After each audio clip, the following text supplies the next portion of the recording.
Tu me dis les mots doux dont mon cœur a besoin. Je veux faire de ma vie toute magnifique. Bonjour chers amis de Que Savoir, le thème de l'émission d'aujourd'hui, c'est travailler sur soi.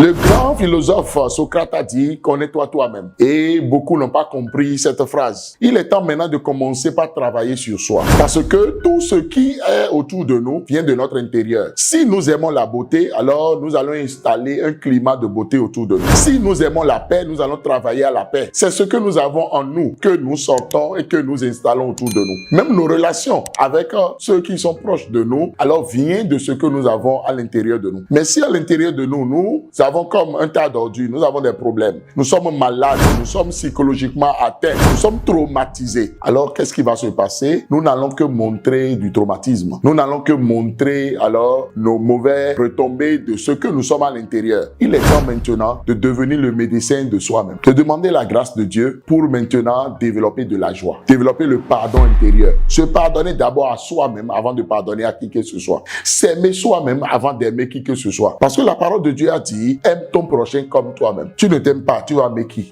Tu ne te veux pas du bien, tu vas vouloir du bien à qui? Tu ne te respectes pas, tu vas respecter qui? C'est là le vrai problème. Tu n'es pas en paix, tu vas demander la paix pour qui? Tu n'es pas calme à l'intérieur de toi-même. Tu es bouillant à l'intérieur de toi-même. Tu es impatient à l'intérieur de toi-même. Tu doutes à l'intérieur de toi-même. Tu pleurniches à l'intérieur de toi-même. Alors, c'est la même chose qui va se passer autour de soi. C'est pourquoi il est temps maintenant de travailler sur soi. Allons à la conquête de nous-mêmes. Allons à la conquête de notre cœur. Allons à la conquête de notre pensée. Qu'est-ce que nous nous disons à nous-mêmes? Quelles sont les paroles puissantes, fortes que nous nous prononçons à nous-mêmes? Si nous sommes tranquilles, seuls quelque part, qu'est-ce que nous nous disons à nous-mêmes? Comment est-ce que nous nous encourageons? Comment est-ce que nous nous motivons? Nous sommes le premier coach de nous-mêmes et nous sommes le premier ennemi de nous-mêmes. Je vais vous raconter une histoire. Alors j'ai vu un jour sur WhatsApp une image de quelqu'un qui a vu quelqu'un en face de lui et s'est dit « Ah, voici mon ennemi, je l'ai vu aujourd'hui » et enlève le casque de cet ennemi-là et constate que c'est lui-même qui était derrière le casque. Ça veut dire quoi? Nous sommes l'ennemi numéro 1 de nous-mêmes. Ce n'est pas les autres qui nous créent des problèmes, mais c'est notre manière de percevoir ces problèmes-là. C'est notre manière d'analyser tout ce qui nous arrive là qui fait que nous broyons du noir. Nous murmurons, nous sommes soucieux, nous sommes choqués, nous pleurons même parce qu'on dit on ne m'aime pas.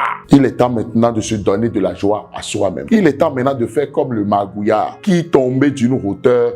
Alors secoue la tête et dit, je me félicite, je m'encourage. Même si personne ne m'applaudit, je m'applaudis moi-même. C'est de la fierté. Oui, cultivons alors cette fierté-là. Cultivons la joie de nous-mêmes. Cultivons l'équilibre en nous-mêmes. Il est temps maintenant de se guérir. Il est temps maintenant de prendre la décision. Parce que souvent, il y a des gens qui croient que non, les gens de l'extérieur doivent m'aider. On doit prier pour moi. Quoi qu'en soit la prière de quelqu'un, quoi qu'en soit l'aide d'un spécialiste, d'un thérapeute, si nous-mêmes, nous ne décidons pas guérir, nous ne guérirons jamais. C'est pourquoi il est temps maintenant de travailler sur soi. Nous devons travailler sur nous-mêmes. Nous devons guérir de nos problèmes. Nous devons maintenant décider d'aller de l'avant. Nous devons maintenant devenir riches à l'intérieur de nous pour installer la richesse tout autour de nous. Nous devons maintenant, personnellement, avoir de la vision. Nous devons maintenant être un avec Dieu, être content, être joyeux, sourire même à la vie. C'est très important. Je vais prier pour toute personne qui ne sait pas qu'il faut faire une conquête de soi, qu'il faut travailler sur soi. Et tout le temps, passe tout le temps à travailler sur les autres et à s'oublier. Et développe beaucoup de choses qui sont négatives. Que le Seigneur touche cette personne, que le Seigneur guérisse cette personne et que maintenant, toute personne décide maintenant de travailler sur soi, d'être plus heureux, d'être plus zélé, aguerri et alors aille toujours de l'avant. Si vous suivez cette vidéo et que vous n'êtes pas encore abonné à cette chaîne, abonnez-vous à cette chaîne, likez la vidéo, partagez-la pour la bénédiction d'un plus grand nombre. C'était le pasteur Chido Prudien Semé. Soyez bénis.